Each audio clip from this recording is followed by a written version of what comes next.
So the leader I decided to compare to Jack Welch is Nick Saban. Um, Leadership's a major factor in determining the success of organizations, whether that be businesses or in sports. Jack Welch transformed GE's General Electric's culture through performance-based stuff. Nick Saban also transformed college football by building one of the most successful programs in history at Alabama. Although they worked in completely different industries, they both emphasize excellence, accountability, and continuous improvements. Jack Welch and Nick Saban both achieved success by creating high performance cultures, but they differed in their approach and their leadership.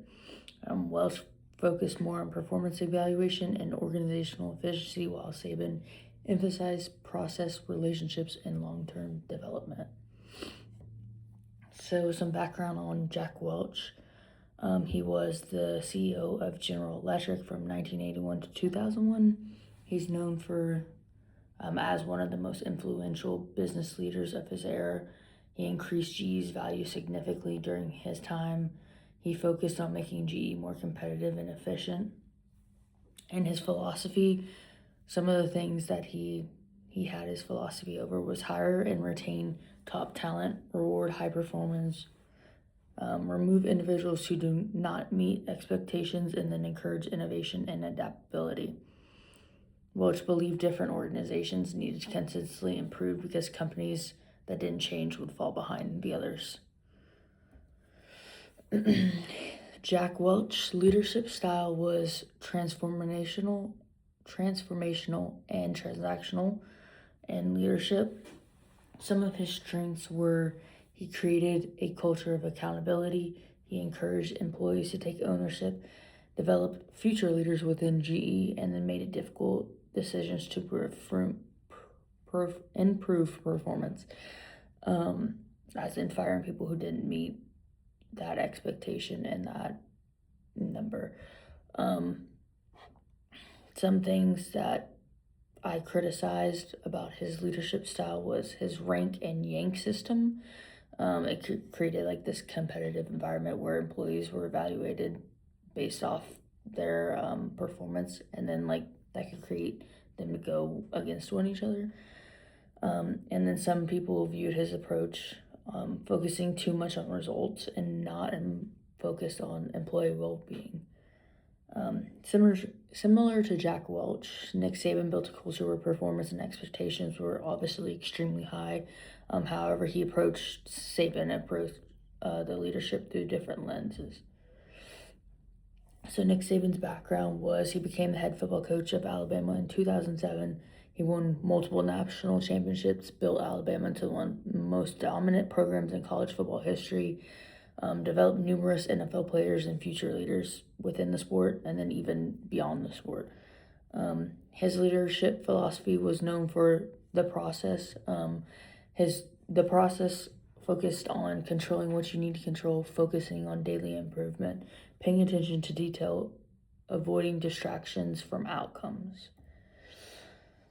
Saban's leadership style was a transformational leadership. He focused on developing people, not just athletes. He created accountability within the team, built discipline and consistency within the team, and prepared athletes for life after football. Saban doesn't focus just on his teammates solely winning championships. Instead, he teaches players to focus on preparation, effort, and improvement every day, believing success will come as the end result. Some similarities between the two leaders. The first one is creating a culture of excellence. So Welch built GE around high performance and expected employees to compete at a very high level. Saban also built Alabama around discipline and championship standards, expecting players and coaches to fully commit. The second one is an accountability. So Welch, he had employees that were evaluated based on performance. Saban had players held accountable for their preparation, effort, and execution, ultimately being the same, evaluated on performance as well as different other things he had. Both of the leaders did believe that successful organizations require people who are willing to meet very high expectations. The third similarity was developing talent. So Welch invested in leadership development at GE, and then Saban recruited and developed athletes into professional players and leaders. And then the fourth one is continuous improvement. So Welch believed businesses must adapt and innovate, and then Saban focused on improving every day through the process. Some differences between Welch and Saban. So Jack Welch, he was a business executive focused on organizational performance, used ranking systems to evaluate employees who had like more of a traditional approach, and success measured financially for him. Nick Saban, on the other hand, was a sport leader and coach. He focused on athlete and team development, used competition and preparation to improve players. He was more transformational, had a more transformational approach, and his success was measured competitively and through development. Why were both Nick Saban and Jack Welch successful? Well, Welch made difficult decisions. He was able to create accountability and adapt GE to changing business environments as years went on. And then he also identified and developed very strong employees that he could bring in and work for him, that he could develop into, someone like him, or hire leaders throughout the whole entire company. Saban created a sustainable culture. He maintained high standards over decades, developed players beyond athletics, and then built a program based on consistency.